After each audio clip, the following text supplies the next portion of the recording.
Bien, ya en imágenes vemos al vicepresidente J.D. Vance, que ha llegado hasta la zona, se saluda con algunas autoridades, con algunos miembros oficiales, en lo que estamos esperando el inicio de esta conferencia. Por ahí leí en comentarios de que Trump iba a anunciar la postergación de los aranceles.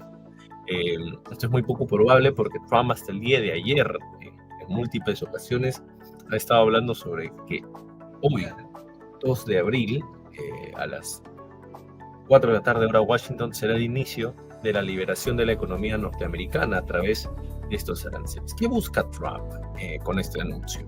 Independientemente de poder recaudar más dinero con lo que significa el flujo de comercio que se maneja a nivel internacional con Estados Unidos, busca también que de una u otra manera esta suerte de enfrentamiento directo, este cara a cara que va a tener con países a través de los aranceles recíprocos, puedan darle una moneda de cambio para poder negociar los mismos. Trump busca un poder para influenciar en las negociaciones con respecto a las tarifas. Trump considera como tal que este plan arancelario que va a presentar el día de hoy es la mejor opción que puede tener su gestión para poder devolverle a América, o en todo caso a Estados Unidos, América como él mismo lo menciona, Norteamérica, Estados Unidos, el control de la balanza comercial. Bien, entonces estamos ya las trompetas. En cualquier momento ha de estar por salir el presidente de Estados Unidos, Donald Trump, a escena para poder ya presentar este plan. Bien, ahí sale el presidente Donald Trump, aparece en la pantalla, aparecen imágenes de Donald Trump saliendo desde la Casa Blanca dirigiéndose a la tarima para poder lanzar su mensaje ante el mundo. El presidente Donald Trump llega a la tarima para poder presentar su plan arancelario.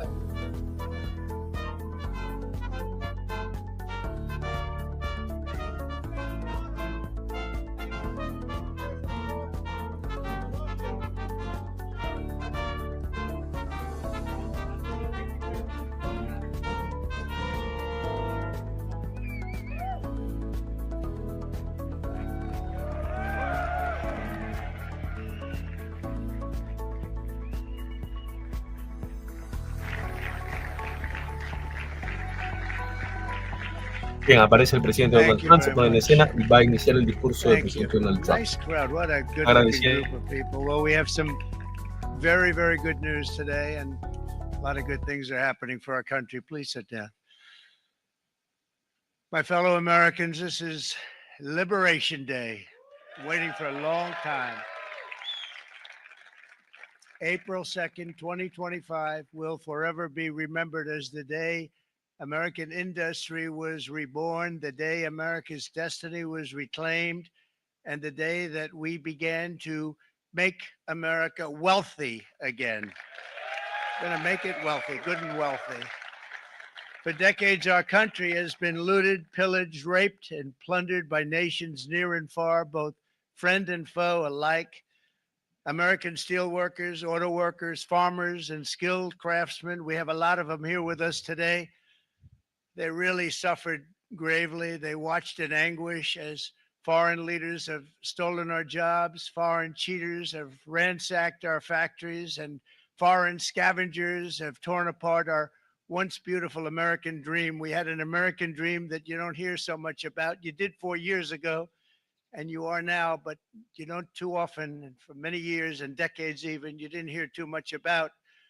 Our country and its taxpayers have been ripped off for more than 50 years, but it is not going to happen anymore. It's not going to happen. In a few moments, I will sign a historic executive order instituting reciprocal tariffs on countries throughout the world. Reciprocal, that means they do it to us and we do it to them. Very simple, can't get any simpler than that. This is one of the most important days, in my opinion, in American history. It's our declaration of economic independence. For years, hardworking American citizens were forced to sit on the sidelines as other nations got rich and powerful, much of it at our expense.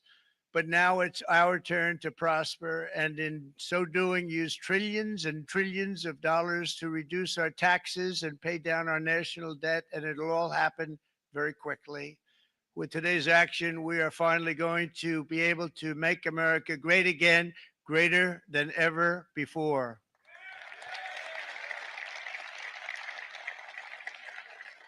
Jobs and factories will come roaring back into our country, and it's happening already. We will supercharge our domestic industrial base. We will pry open foreign markets and break down foreign trade barriers. And ultimately, more production at home will mean stronger competition and lower prices for consumers. This will be indeed the golden age of America. It's coming back. We're going to come back very strongly. We're pleased to be joined on this momentous occasion by Vice President J.D. Vance. J.D., thank you. Thank you. Thank you very much. Where are you, J.D.? No, that wasn't too hard to find.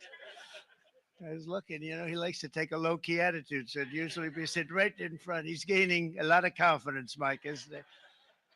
And nearly my entire cabinet is here, as well as Speaker Mike Johnson, who's done an amazing job. And with the great success we had last night in Florida, we have a majority of 7. And 7's like a lot when we had it at 1, right? You've done a fantastic job. And many of the members of the House and Senate are with us. Senators, congressmen, thank you all for being with us. We appreciate it. For decades, the United States slashed our trade barriers on other countries, while those nations placed massive tariffs on our products and created outrageous non-monetary barriers to decimate our industries. And in many cases, the non-monetary barriers were worse than the monetary ones. They manipulated their currencies, subsidized their exports, stole our intellectual property, imposed exorbitant VAT taxes to disadvantage our products, adopted unfair rules and technical standards, and created filthy pollution havens. They were absolutely filthy, but they always came to us and they said, we're violating, we should pay for it. It's all detailed in a very big report by the U.S. Trade Representative on foreign trade barriers. And I'll just hold it up for you. It's available, and you don't have to pay too much. As I understand it, you'll pay nothing. It's a lot of work for something, actually, because it's a special book. It's frankly, it's very upsetting when you read it, when you see what people have been doing to us for 30 years. This all happened with no response from the United States of America, none whatsoever. But those days are over. Let me offer just a few examples of the vicious attacks our workers have faced for so many years. The United States charges other countries only a 2.4 tariff on motorcycles. Meanwhile, Thailand and others are charging much higher prices, like 60%. India charges 70%. Vietnam charges 75%, and others are even higher than that. Likewise, until today, the United States has for decades charged a 2.5 tariff. Think of that, 2.5% on foreign-made automobiles. The European Union charges us more than 10% tariffs, and they have 20% VATs, much, much higher. India charges 70%, and perhaps worst of all are the non-monetary restrictions imposed by South Korea, Japan, and very many other nations. As a result of these colossal trade barriers, 81% of the cars in South Korea are made in South Korea. 94% of the cars in Japan are made in Japan. Toyota sells 1 million foreign-made automobiles into the United States, and General Motors sells almost none. Ford sells very little. None of our companies are allowed to go into other countries. And I say that friend and foe. And in many cases, the friend is worse than the foe in terms of trade. But such horrendous imbalances have devastated our industrial base and put our national security at risk. I don't blame these other countries at all for this calamity. I blame former presidents and past leaders who weren't doing their job. They let it happen.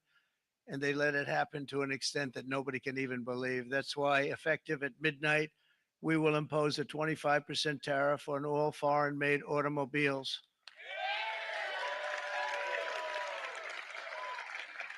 Thank you. Brian, I'd like to have you come up here for a second, okay? I just see him sitting. He's been a fan of ours, and he understands this business a lot better than the economists, a lot better than anybody. Brian, say a few words, please, would you? Thank you. It's a great honor to have you. Thanks. Thank you, Mr. President. I grew up just north of Detroit, Michigan, in Macomb County, known as the home of the Reagan Democrats. My first vote for president was for Ronald Reagan. I thought that was going to be the best president I ever saw in my lifetime until Donald J. Trump came along. I have watched my entire life, I have watched plant after plant after plant in Detroit and in the Metro Detroit area close. There are now plants sitting idle. There are now plants that are underutilized, and Donald Trump's policies are going to bring product back into those underutilized plants. There's going to be new investment. There's going to be new plants built, and the UAW members, and I brought 20 of them with me. They're sitting right over here. We support Donald Trump's policies on tariffs 100%. So, Mr. President, we can't thank you enough. And in 6 months or a year, we're going to begin to see the benefits. I can't wait to see what's happening 3 or 4 years down the road. Thank you, Mr. President. What a great guy. He got it right from the beginning. He got it before almost anybody else. This group over there, they got it too.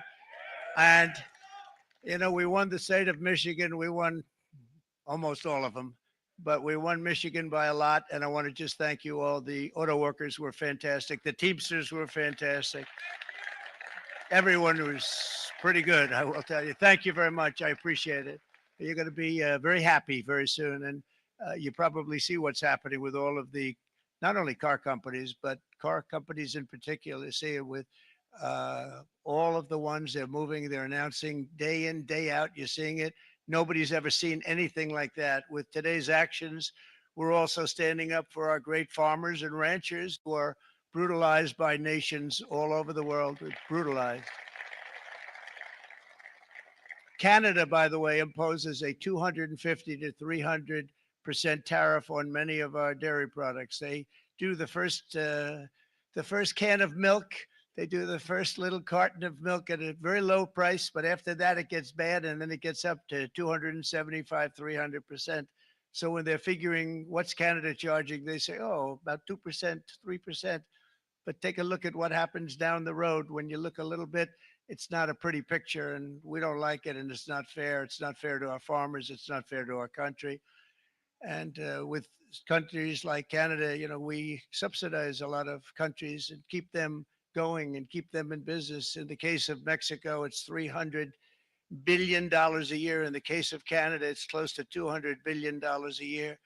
And I say, why are we doing this? Why are we doing this? I mean, at what point do we say, you got to work for yourselves, and you got to, this is why we have the big deficits. This is why we have that amount of debt that's been placed on our heads over the last number of years. And we're really not taking it anymore.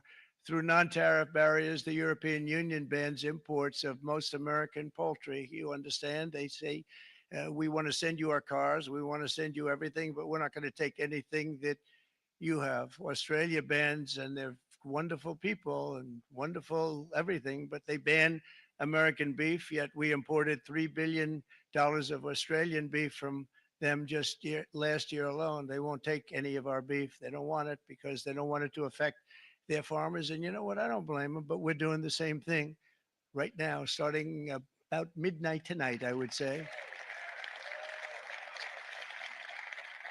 And China charges American rice farmers an overquota, it's called, a tariff rate of 65%. South Korea charges 50.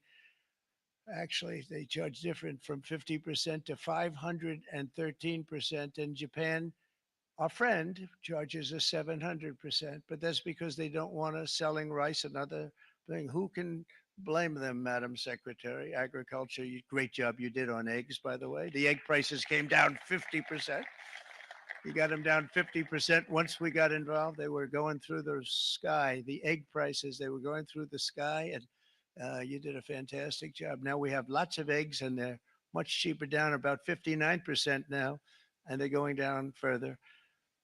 We charge 2.8% for so many things that other countries are charging 200%, 300%, then 400% for. If imposing tariffs and protective barriers made nations poor, then every country on earth would be racing to eliminate these policies, and China would be the first on line. They run a very strong country, but they're not first in line, and the American people are paying a very big price.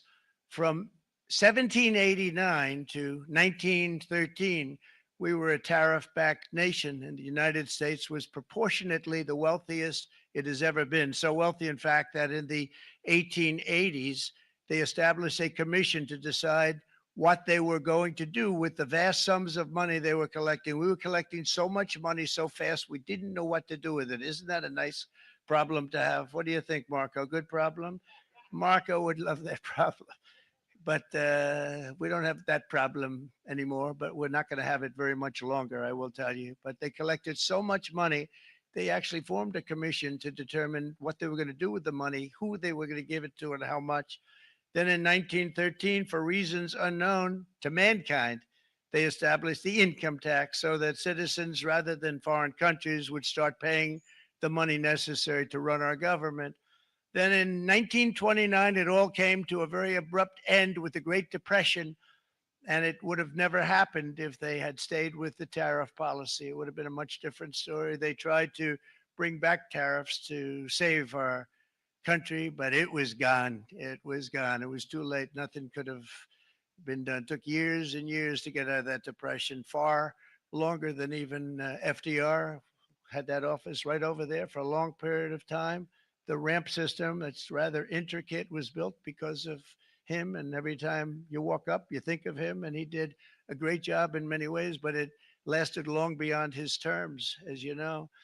But it's not too late any longer. And we're going to start being smart, and we're going to start being very wealthy again. We're going to be wealthy as a country because they've taken so much of our wealth away from us. We're not going to let that happen.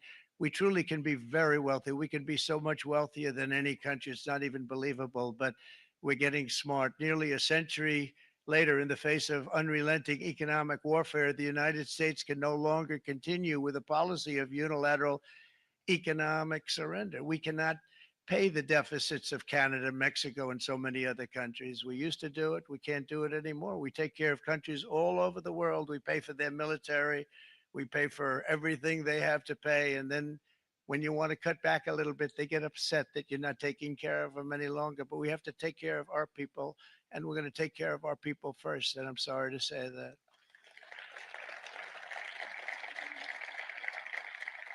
And today we're standing up for the American worker, and we are finally putting America first.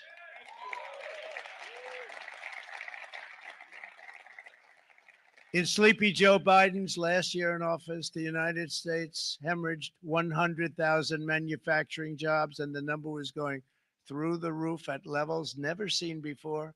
And our trade deficit reached a record $1.2 trillion, which is unheard of. Since the beginning of NAFTA, the worst trade deal ever made. It was a horror show. I was able to terminate it. They all said you'd never be able to get it out. We had to get approval from Congress to get it terminated. We had to live with that deal. It was the worst deal, worst trade deal ever made by far. But since the very beginning of NAFTA, our country lost 90,000 factories. Think of what that is, 90,000. Think about putting a map up and putting tax on it. You wouldn't have enough room. 90,000. I said, is that possible? We had it checked 4 different times, and it was actually somewhat higher than that. And 5 million manufacturing jobs were lost while racking up trade deficits of $19 trillion. That was the worst trade deal ever made. As a result of these gigantic losses, foreign nations now own $26 trillion more of American assets than think of this, than the Americans own of their own foreign assets or other foreign assets. The United States can no longer produce enough antibiotics to treat our sick. We have a tremendous problem. We have to go to foreign countries to treat our sick. If anything ever happened from a war standpoint, we wouldn't be able to do it. We import virtually all of our computers, phones, televisions, and electronics. We used to dominate the field, and now we import it all from different countries. A single shipyard in China now produces more ships every year than all of the American shipyards combined. Think of that. And it was a business that we used to dominate. We used to dominate it totally. In short, chronic trade deficits are no longer merely an economic problem. They're a national emergency that threatens our security and our very way of life. It's a very great threat to our country. And for these reasons, starting tomorrow, the United States will implement reciprocal tariffs on other nations. It's been a long time since we even thought of that. We used to think about it a lot. We didn't think about it for many decades, and you see what's happened. For nations that treat us badly, we will calculate the combined rate of all their tariffs, non-monetary barriers, and other forms of cheating. And because we are being very kind, we're kind people, very kind. You're not so kind when you got ripped off with your salaries. My auto worker friends and my Teamster friends and all of the unions that typically voted Democrat, they're not voting Democrat anymore because worker, whether union or non-worker, they're for the Republicans now. That's what happened. But we will charge them approximately half of what they are and have been charging us. So the tariffs will be not a full reciprocal. I could have done that, yes, but it would have been tough for a lot of countries. We didn't want to do that. I'd like to see the chart if you have it. Could you bring it up, Howard? This is our great Secretary of Commerce, Howard Lutnick. Thanks, Howard. So if you look at that, China, first row, China, 67%. That's tariffs charged to the USA, including currency manipulation and trade barriers. So 67%, I think you can, for the most part, see it. Those with good eyes, with bad eyes. We didn't want to bring, it's very windy out here. We didn't want to bring out the big charts because it had no chance of standing. Fortunately, we came armed with a little smaller chart. So it's 67%. So we're going to be charging a discounted reciprocal tariff of 34%. I think, in other words, they charge us, we charge them less. So how can anybody be upset? They will be because we never charge anybody anything, but now we're going to charge. European Union, they're very tough, very, very tough traders. You know, you think of European Union, very friendly. They rip us off. It's so sad to see. It's so pathetic. 39%, we're going to charge them 20%. So we're charging them essentially half. Vietnam, great negotiators, great people. They like me, I like them. The problem is they charge us 90%. We're going to charge them 46% tariff.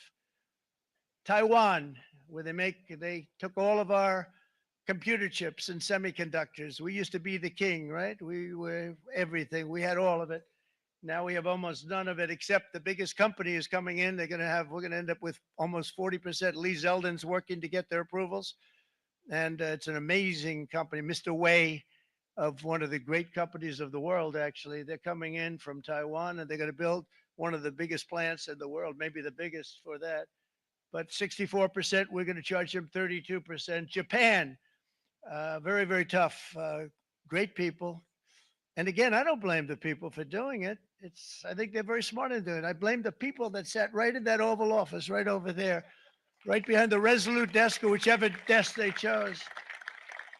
Japan, 46%. They would charge us 46% and much higher for certain items like cars, you know, little items like cars. 46%, we're charging them 24%. India, very, very tough, very, very tough. The prime minister just left.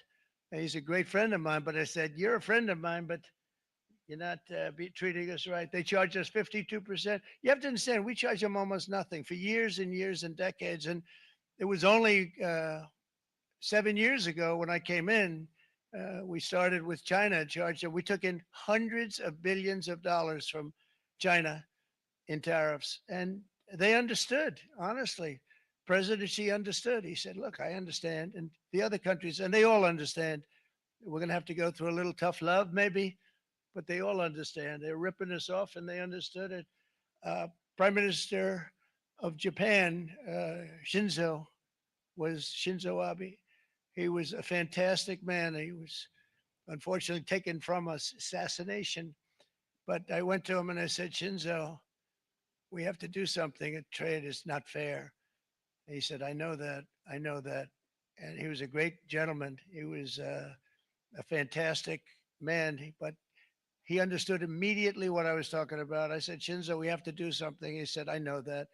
And we worked out a deal, and it would have been a much better deal. But frankly, there were many years left in the deal that was made previous to my getting there. But it was something.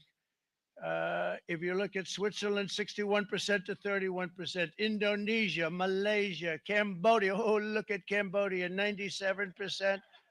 We're going to bring it down to 49. They made a fortune with the United States of America. United Kingdom, 10%, and we'll go 10%. So we'll do the same thing. South Africa, 60%, 30%, and they've got some bad things going on in South Africa. You know, we're paying them billions of dollars, and we cut the funding because a lot of bad things are happening in South Africa. The fake news ought to be looking at it. They don't want to report it. Brazil, 10%, 10%. Bangladesh is 74%. So you see what's going on. Pakistan, 58%. Sri Lanka, 88%. So what we're doing is we're taking not the full, we could take the full 88%. Thanks a lot, Eric. He's doing a very good job. How's he doing? All right. I think you better take it with you. It's not going to last very long. He's going to put it, it's going to follow you down with the wind. I brought a hat just in case it got too windy, but here, would anybody like a hat? I'm not giving it to a cabinet. I'm giving it to the auto workers. Come on.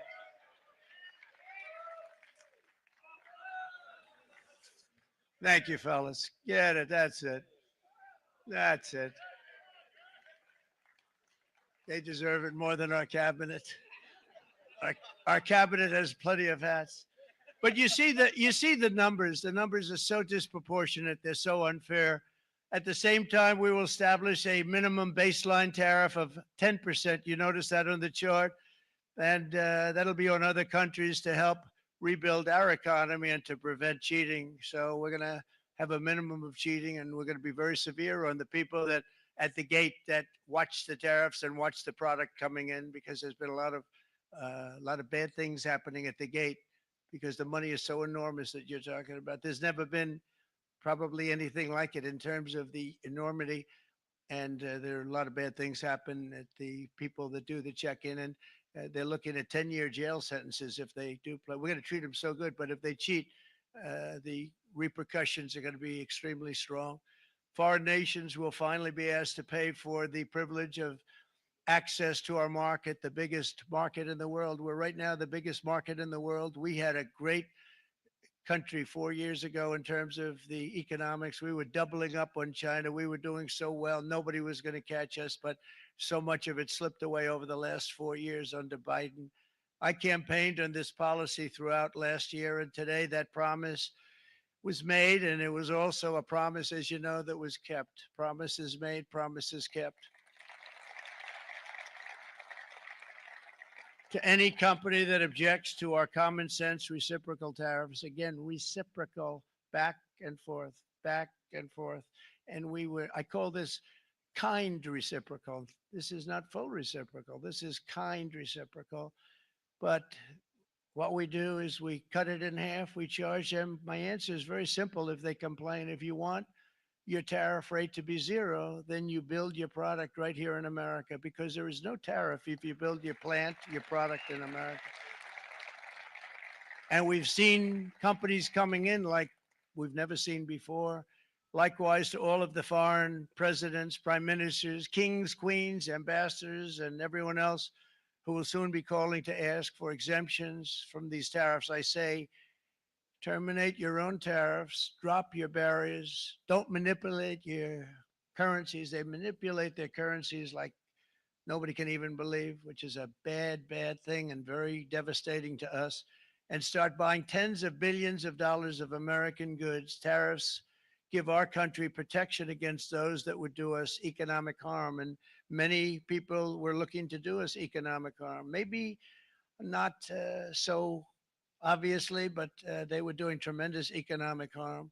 But even more importantly, they will give us growth. These tariffs are going to give us growth like you haven't seen before. And it'll be something very special to watch. I am so looking forward. And Brian, it's going to happen even faster than you said. You know, you might say, but it's already started. It's already started. Work's already begun on plants all around the country. And you see that as before. These are big, rich companies. We have $61 billion started on a big plant going up. It's going to be announced over the next 2 days, and they already started work. Many of these the biggest companies in the world, they've committed to build. We're going to build, sir. And they came here to see me, and they wanted to know if they could have a press conference. I do as many as I can. I'm pretty busy trying to stop Russia and Ukraine and the Middle East. We got to stop that. We got to stop the Houthis, which we're making tremendous. They like shooting ships down and out of the water, sinking ships. They get a kick out of it, but they're not getting such a kick out of it now, are they, Mr. Secretary? They're not getting such a kick out of that now. But here are just a short list of some of the companies that have already announced and committed to investment. And this is a company that built its factories and its plants in China. Apple is going to spend $500 billion. They never spent money like that here. They're going to build their plants here. SoftBank, OpenAI, and Oracle, great companies, are investing $500 billion almost immediately. NVIDIA, a hot company, is investing hundreds of billions of dollars. They just announced. TSMC, the biggest, most important company in the world of chips from Taiwan, with no investment from us, is investing $200 billion. And they said the reason was, number one, the election of November 5th, and number two, the tariffs. They don't want to pay the tariffs, and the way they're not paying it is to build their plant here. So we're going to go from almost no percentage. We used to have 100% of the chip market. Now it's all in Taiwan. Almost all of it's in Taiwan, a couple of other countries, but mostly in Taiwan. And think of it, we had 100%. We lost it because of people in that office that didn't do their job. They allowed it to be stolen from us. Johnson & Johnson, great company, $55 billion. Eli Lilly, $27 billion. Meta is investing $500 billion. Wow. DeMac is investing $20 billion. CMA, CGM, $20 billion. And then you have Merck and Clarios, Stellantis, General Motors, GE Aerospace, Honda, Nissan, Hyundai are all putting in billions and billions of dollars, and they're committed 100%. So, and we've never had, and this is after 2.5 months. This is after just a short, this all took place as soon as we came out with what everybody wanted to do. You know, I watched a gentleman today on television, used to work with Lee Iacocca, a very respected automobile person. And he said, you know, because they're asking people, they try and get as many negative people as they can, but they can't find them too much. It's pretty hard to find in terms of what we're doing, especially when they see all this investment. They said, so tell me, what do you think of what Trump is doing from the automobile standpoint? He said, I can't believe it. Somebody is finally, he's an older guy, real pro, really top guy with Lee Iacocca. He said, I never thought I'd see the day when this would happen, where somebody had the courage to go and do what has to be done. This is transforming our nation. Our entire nation is going to be transformed, not only with the cars, but on every single other item that's built. We're going to become an industrial powerhouse. And he said that so beautifully today. In fact, I'm going to find out, I'm going to get a tape. And Bruce, I'm going to get that tape and I'm going to send it to you out in Long Island, and you're going to play it for the people and all your union workers and your non-union workers out there. You got a pretty even split. But we have, so far, it looks like we're going to have about $6 trillion of investments. And you wouldn't do that in years in this country over the last number of years. $6 trillion. And that's going to be much higher by the end of the year. And think of what $6 trillion is. You wouldn't have even a small percentage of that under this other system. We're going to be an entirely different country, and it's going to be fantastic for the workers. It's going to be fantastic for everyone. There will never have been a transformation of a country like the transformation that's already happening in the United States of America. It's an incredible thing to watch, and it's incredible to meet with the top people, people that you read about, very wealthy people, or people that are great managers and executives and presidents of big public companies, and to watch the enthusiasm they have now that they didn't have. They gave up on our country. They went to foreign countries and they built. Companies are pouring into our country at levels never seen before, with jobs and money to follow, and it's really beautiful. In the coming days, there will be complaints from the globalists and the outsourcers and special interests and the fake news. Always, the fake news will always complain. But never forget, every prediction our opponents made about trade for the last 30 years has been proven totally wrong. They were wrong about NAFTA. They were wrong about China. They were wrong about the Trans-Pacific Partnership, which would have been a disaster if I didn't terminate it. If I didn't terminate that, United Auto Workers, you would have had no jobs in this country. You would have had no jobs. It was all going to other countries. In my first term, they said tariffs would crash the economy. Instead, we built the greatest economy in the history of the world. And again, I have great respect for President Xi of China, great respect for China, but they were taking tremendous advantage of us, and I commend them for that. I say, hey, if you can get away with it, that's okay. But they understand exactly what's happening, and they probably, most of them are saying it's about time they did something. But and they're going to fight. They're going to fight fair. Everyone's going to fight. It's like I say to the leaders, look, you got to take care of your country, but we have to start taking care of our country now. We can't do what we've been doing for the last 50 years. From the day of my election, the stock market went up in my first term 88%, with NASDAQ going up 155%, more than any president has ever had in any term in office, by far. And I think we're going to blow that away. And maybe the numbers won't show, but I think they're going to show much better than even those numbers. But what you're going to see is you're going to see activity, that empty, dead sites, factories that are falling down.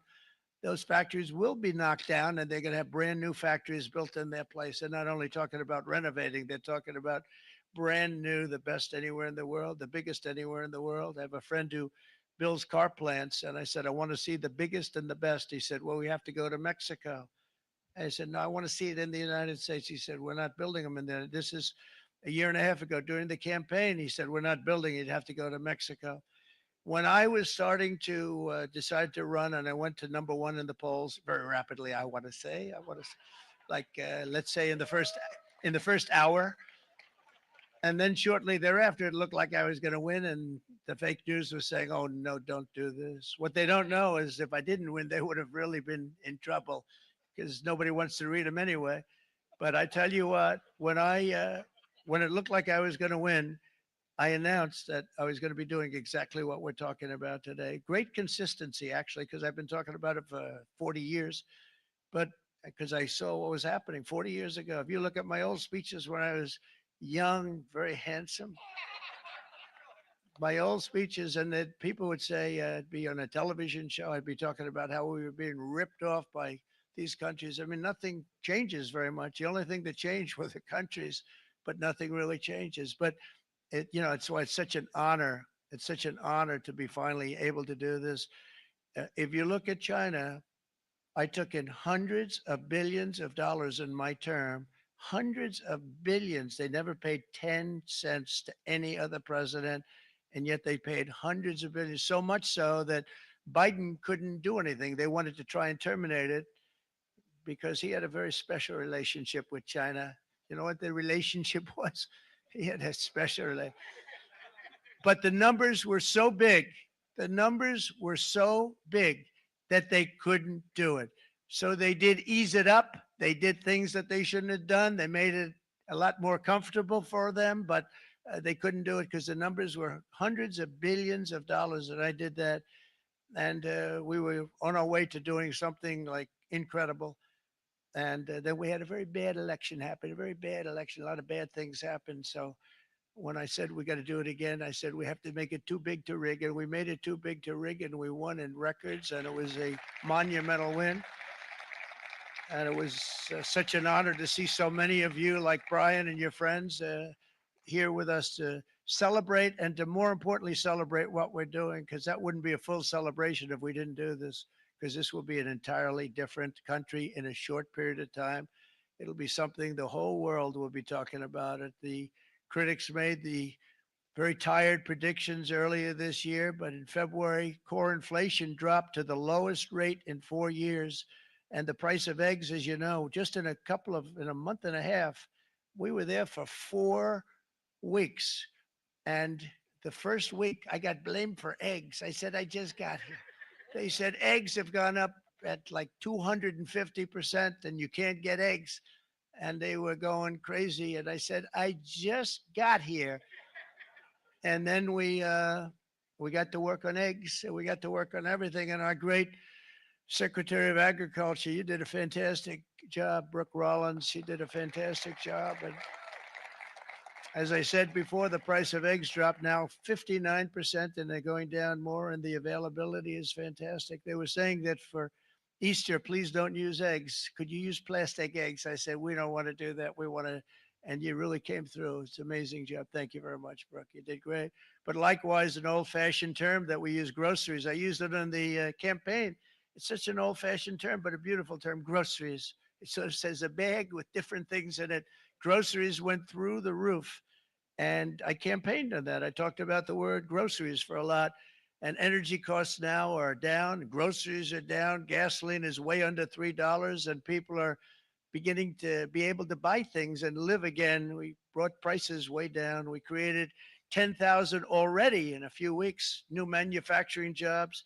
And it was that took place in 1 month, numbers that they haven't seen in a long time. We had virtually no inflation under my term.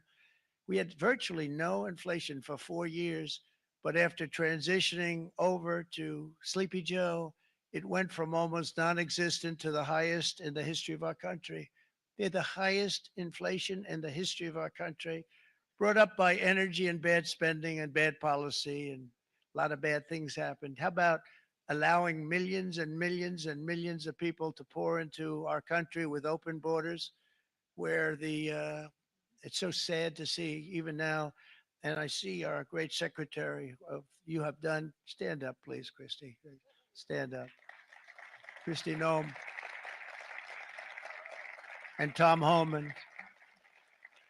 These people are doing a great job, but gotten them out in records. We have problems with judges that don't want them to go out. They want Tren de Aragua, and they want MS-13, the most vicious gangs ever. Nobody's ever seen anything like it. Absolute killer gangs. They kill people. They don't even think about it. And we put them out, and we have judges now, radical left judges that they don't want them to go out. They want them to even be brought back. Let's bring them back. You've done a fantastic job, and please thank everybody. Homeland Security, thank everybody. Appreciate it. And we now have a border that's the best border that we've ever had, even better than it was my first term. My first term, we did good, but this one we really specialized in. We've done really well.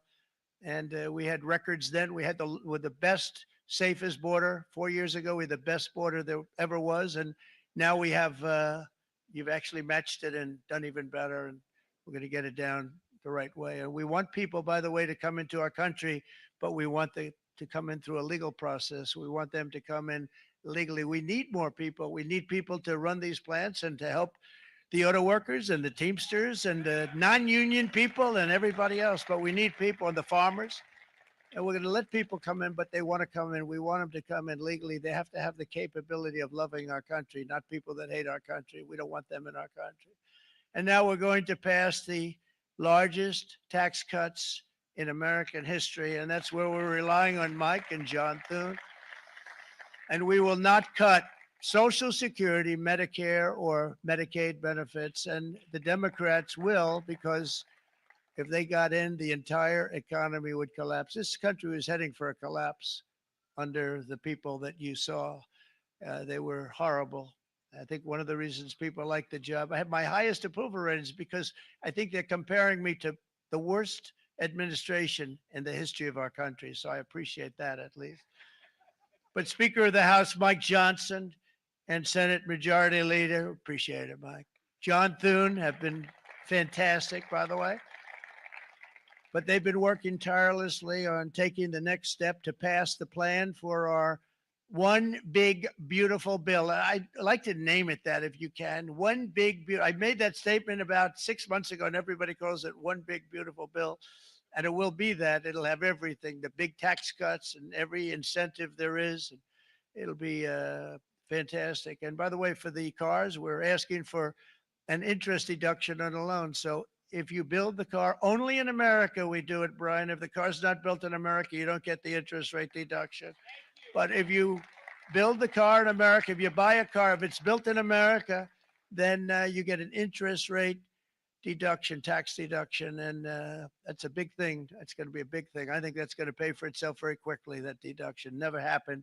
We've never had anything like that before. Somebody said, where do you get the idea? Because it's so basic. You would think that would have happened a long time ago. It never did. And I'm very happy it didn't, because now I can say that was my idea. But we're going to get us closer to the debt extension. We have to get the debt extension passed. And I know you're going to be able to do that, Mike. And it's very important that you do that.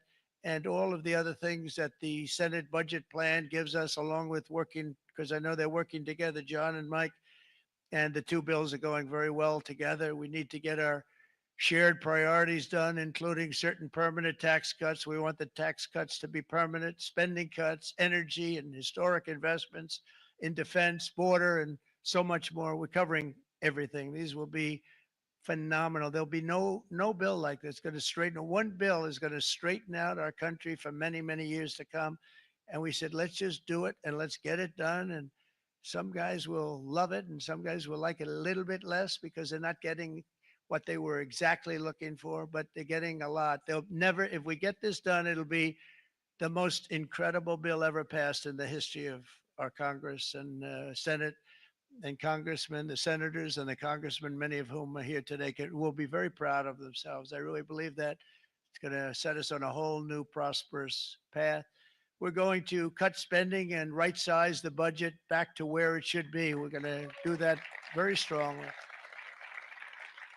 Thank you, Rick. Thank you, John. Thank you. Oh, look at all of our senators over there. Oh boy, that's a nice group of people.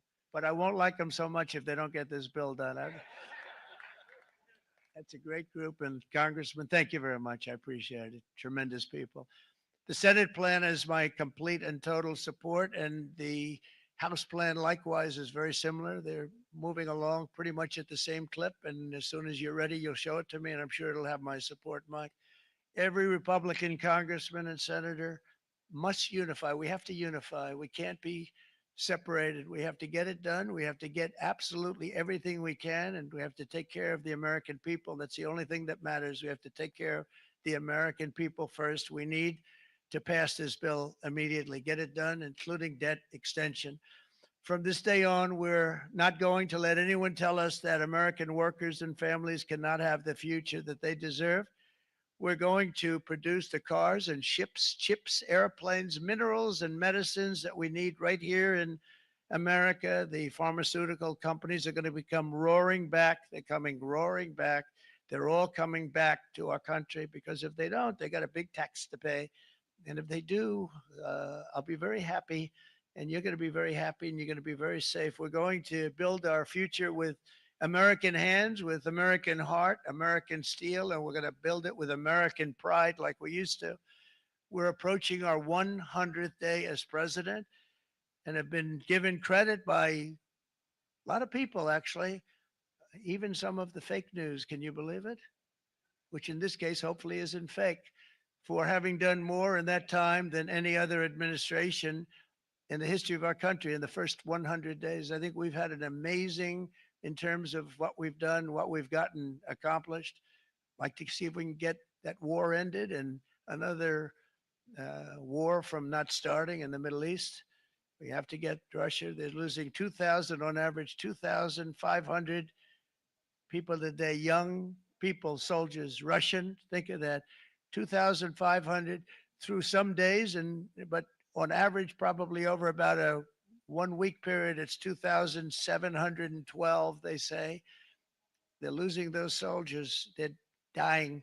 They're being decimated. And they're not from our country, but they're from other countries, but they're human beings. They're from Russia. They're from Ukraine in this period, most of them.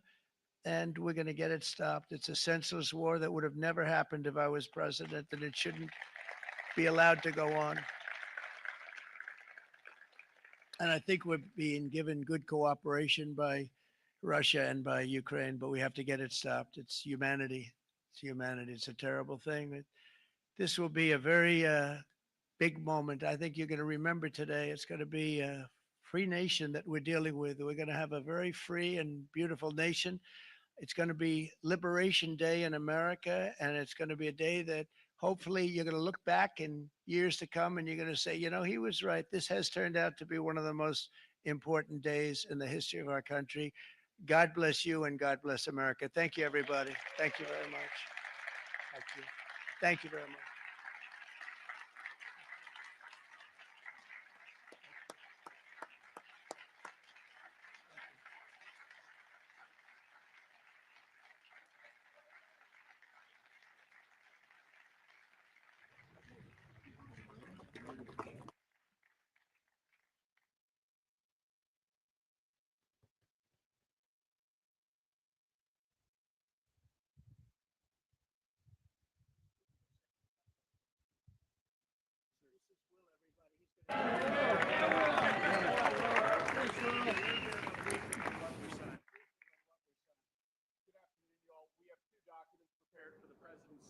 One closes what's referred to as the de minimis loophole with respect to imports from the U.S.